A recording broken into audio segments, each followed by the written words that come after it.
Hi, welcome back to my channel. I'm Ellen Gormley and we are doing today a Tunisian stitch. This is kind of like a reverse shell stitch. To me it looks like brooms, so I might call it the Tunisian broom stitch. Anyway, today this is a very simple Tunisian pattern. It's a 2-row repeat. I think you're really going to like it. Let's get started. So I have a worsted weight yarn, and let's give you a closer look though. There it is up close. I have a worsted weight yarn, and I believe this is a K size. It is a double-ended hook, but I'm using it for Tunisian. I'm not using it as a double-ended hook, and that's just fine. So I believe it's a K. It feels like a K to me. We're going to place a slip knot on our hook and chain 23.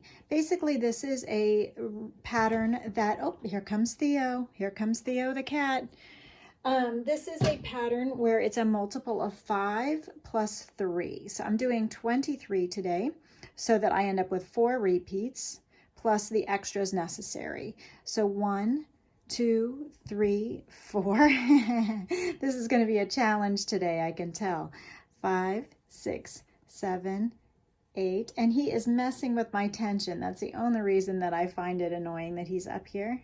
But I know it's nice for him to have a cameo appearance. Let me put him down. Theo is being quite naughty today. Theo, Theo, Theo. And there he goes. Okay, where were we? Do you have this problem at your house? Do you have pets that interfere? 223. And it is interesting because usually with Tunisian, you chain the exact number that you need. You don't usually need multiples, but for this one you do, because immediately we're starting with a shell. And do I have this whole thing upside down? No, I don't think so. I don't think it's upside down. Okay, so we are starting with a pulling up loops in the 3rd chain from the hook. So let's see, pull up a loop. 1, 2, 3, 1, 2, 3. In the 3rd chain from the hook, we are pulling over, inserting the hook in the back ridge, pulling up a loop, yarning over, pulling through just 1 and leaving it there.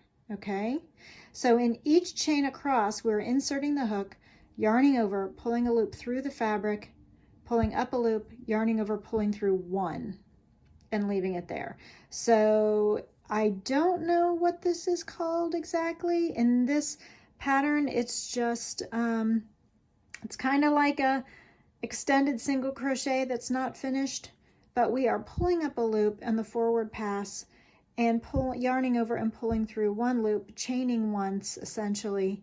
So we're essentially inserting the hook, pulling up a loop, chaining 1 in each chain across here.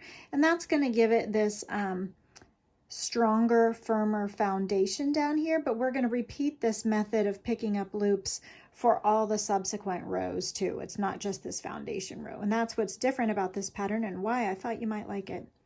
So I'm leaving these loops on the hook. Hopefully you can see well with the purple. It's a little bit darker than what I usually use, but I was in a purple kind of mood and I wanted to show you something other than the blue. So let me move the blue swatch out of the way. Maybe that'll give us, I do this every time, don't I, friends? So let's see here. Give you a good look at it. We're still pulling up a loop in each chain across and yarning over and pulling through just 1 loop on the hook, which is a chain. It's the same as a chain. And here comes Hobie the dog into the room, so we'll see what happens here.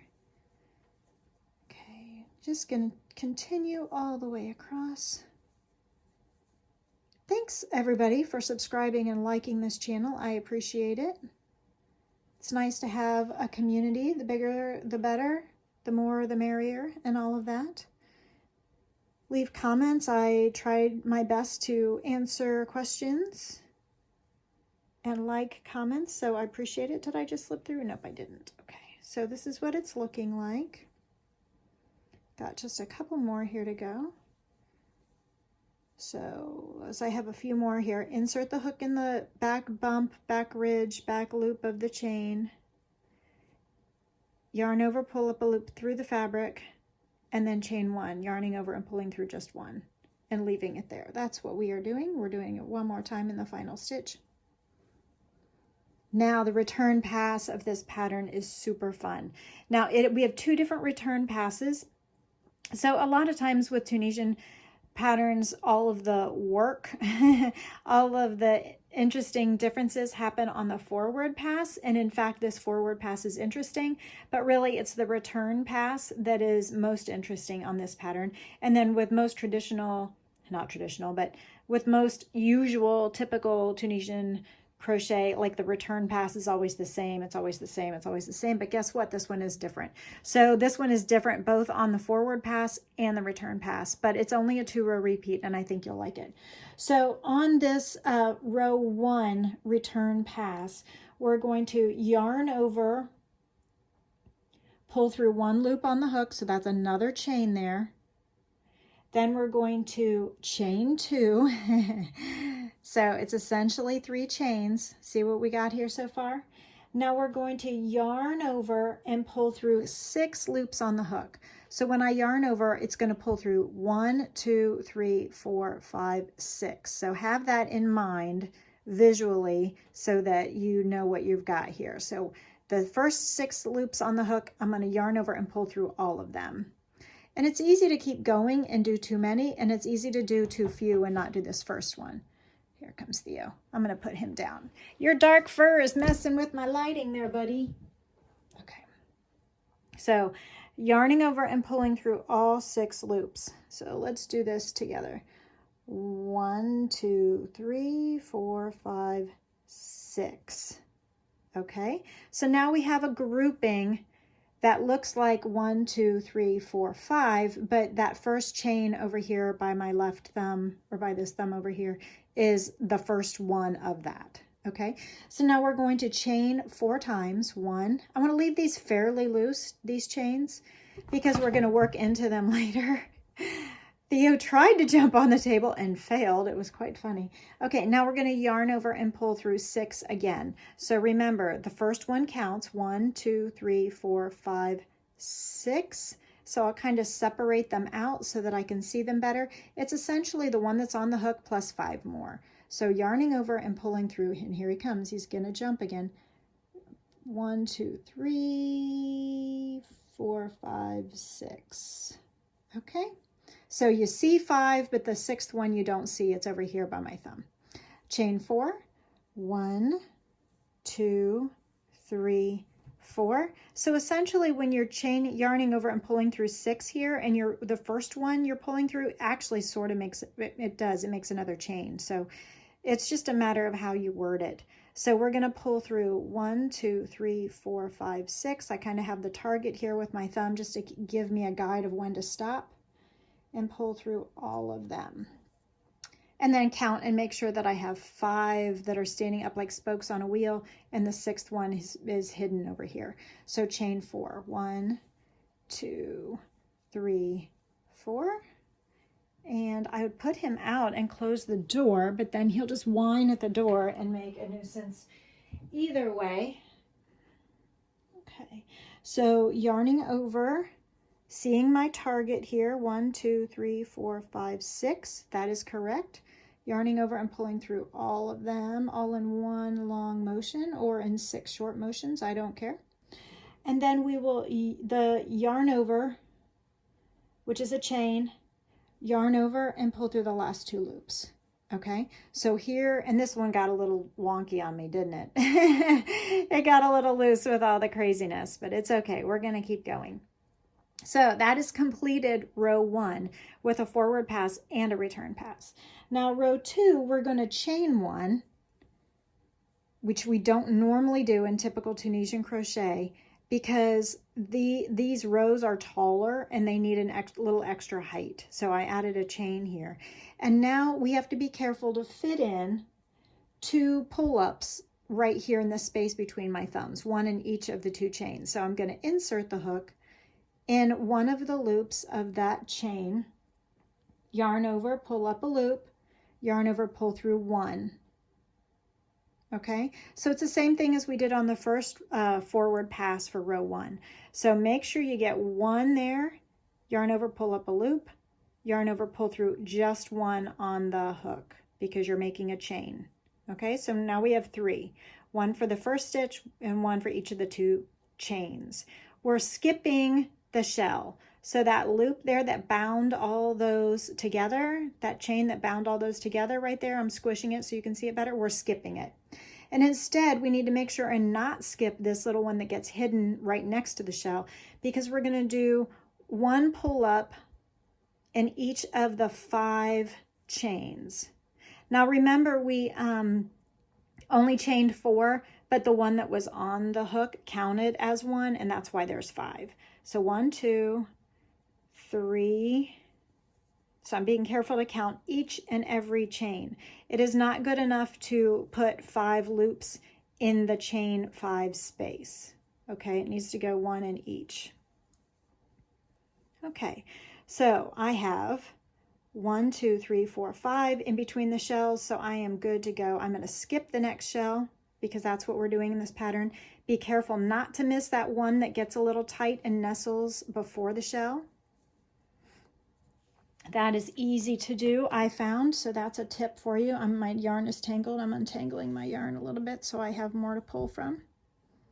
No, don't mess with me now. How's your day going? Is your day going better than mine? No, it's fine. It's fine. Just want to untangle. There we go. Untangle some yarn so that we can keep going. So I got the first one nestled, so I need to make sure and do 4 more. Yarn over, insert the hook, yarn over, pull up a loop, yarn over, pull through 1. And do it each time. Did I get that one already? I did. Okay, so make sure you get one new stitch for each of the chains, and then go back and quickly check your work. Make sure that you have 1, 2, 3, 4, 5 for the 5 that are in between the shells. Skip the shell. And then remember to make sure and pick up that one that's nestled somewhat more snugly there.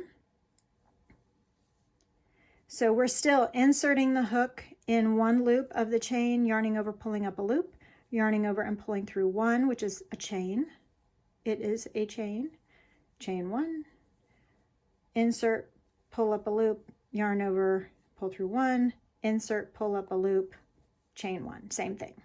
Okay, so in between the shells here, I've got 1, 2, 3, 4, 5, right on target. Skip the shell, and in the last couple chains, we need to do 1 in each of these next 3 chains. Remember, we ended up chaining 2 before we did that return pass. I don't know if you remember, but there's 1, 2, 3 here.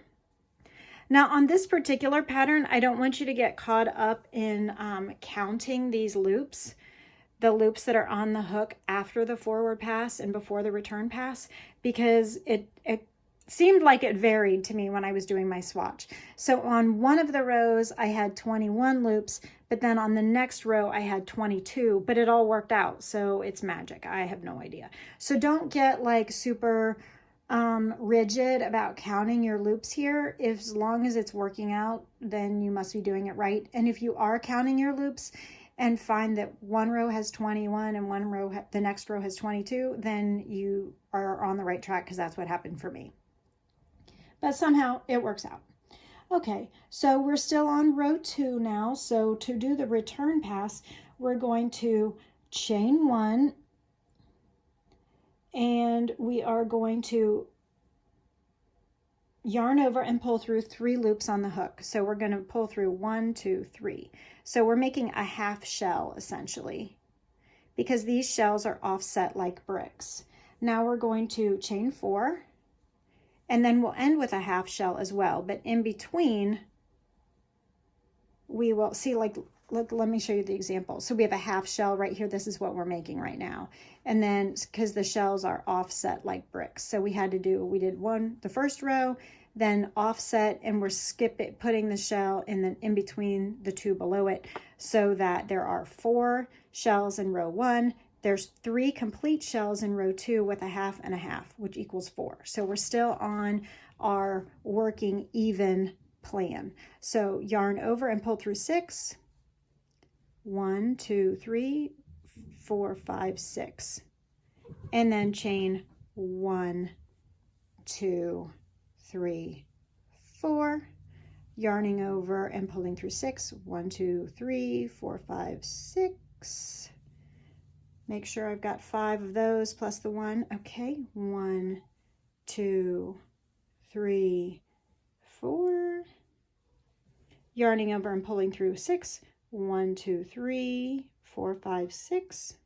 See, so much fun. 1, 2, 3, 4. Now at the end of row 2, we will have, this is what we've got going on here because we have to do a half shell, remember? So at the end of row 2, we're going to yarn over and pull through 1, 2, 3, 4 all in one fell swoop and be done, because that's our other half shell that is the bookmark on the other side. So here's a half shell and here's a half shell. Okay, so we are right on our target. You now know row 2. Row 1 is kind of a foundation row, so we're not going to repeat that one again, but row 2 we will repeat after we do row 3. So let's do row 3 together. We're chaining 1. Remember, what have we done traditionally or typically? We've skipped the first shell, and we're going to, in fact, skip this first shell again, and instead make sure and pull up a loop with the extra chain in each of these. Oh, did I chain 1? I don't think I did. Maybe I did. I did. Okay, it's just I pulled it tight. Okay, I did. It just pulled it tight. Okay, insert, pull up a loop, yarn over, pull through 1. We will make sure to get 5 in between the shells. And I'm calling them shells, you know what I mean. It's like a grouping. It's a grouping.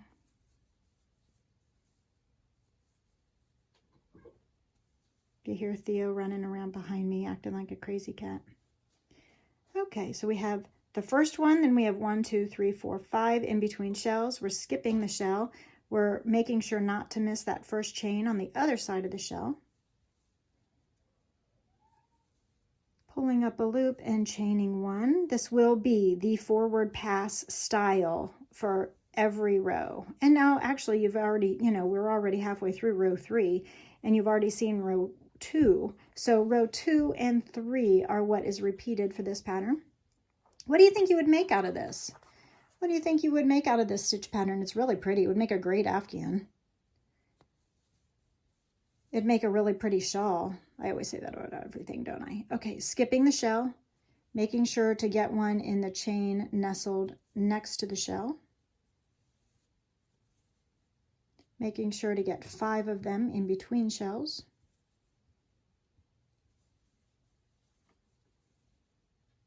Yeah, I'm curious what you would do with this little pattern. If we had much tinier yarn, I could see it being a sweater. I don't know, would you make a sweater out of worsted weight? 1, 2, 3, 4, 5 in between shells, skip the shell.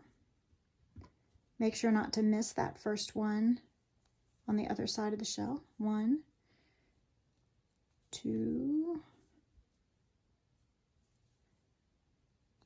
3. I don't think I would make it for a baby sweater because I'd worry that the baby's fingers would get all stuck in the yarn. If it was a much smaller yarn, I could see maybe doing it. Okay. And then row 3, we're going to the last 2 loops over here, and we're going to insert, yarn over, pull up a loop, insert, yarn over, pull up a loop. Actually, we're just doing 1. We're just doing 1 here, sorry. We skipped the chain, we skipped the shell rather, and just did 1. So let's see how many loops, just out of curiosity's sake. 2, 4, 6, 8, 10, 12, 14, 16, 18, 20, 22. And I could have sworn on the last one I only had 21. So let's go ahead and keep moving here. So the row 3 return pass is yarn over, pull through 1 loop on the hook. Then chain 2. I don't know why we don't just say chain 4 because I don't know why. Yarn over and pull through 6 loops on the hook. So let's give ourselves a target. 1, 2, 3, 4, 5, 6. So I'm kind of making a gap here, and so I know like kind of when to stop and pull through all the loops on the hook. All right, so you can see they're starting to offset nicely now. So chain 1, 2, 3, 4. The bind off for this pattern is just a slip stitch in each. 1, 2, 3, 4, 5, 6. Chain 4. 1, 2, 3, 4. Yarn over and pull through 1, 2, 3, 4, 5, 6. 1, 2, 3, 4. 1, 2, 3, 4, 5. 1, 2, 3, 4, 5, 6. Yarn over, yarn over. Okay, and pull through. All right, so we have both rows that you need to make this pattern. We have the foundation row, then we have rows 1 and 2. You'll repeat rows 1 and 2 over and over again. At the end of the pattern, when you are ready, you are going to do a slip stitch across. So to slip stitch in Tunisian crochet, we're going to go ahead and chain 1 here for consistency's sake. Insert the hook into the next loop. Instead of yarning over and pulling up a loop and yarning over again, we're just pulling through the loop on the hook. So just slip stitch across. I am going to skip the shell because that's what we have been doing all along, and I don't want to end up adding too many stitches. So I am going to insert, pull through the loops on the hook for the bind off. I hope you've enjoyed this little upside down broom, this little broom pattern for Tunisian crochet, and please like and subscribe for more videos, and I'll see you on the next one. Thanks.